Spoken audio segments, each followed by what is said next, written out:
Во время похудения нельзя есть сладкое и калорийное.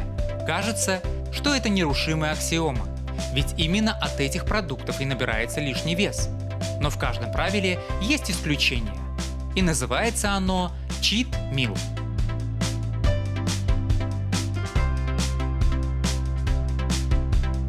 В переводе cheat meal – это жульничество с едой или нарушение диеты.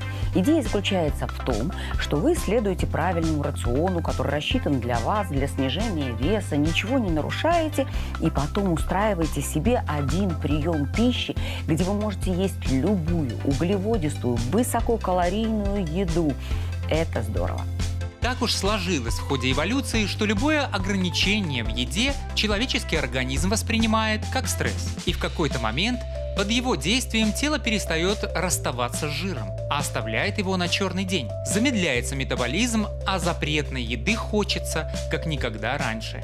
Сладкий день помогает снять давление запретов, психологически разгружает нас, поддерживает социальную активность и, конечно, препятствует тому, чтобы произошел срыв. Во время диеты, пусть даже очень здоровой, резко снижается синтез лептина. Этот гормон участвует в жиросжигании, то есть без его помощи похудеть не получится. Такая кратковременная загрузка вкусняшками позволяет как раз-таки увеличить количество лептина на 30%. Ну и, конечно, поддерживает вашу мотивацию.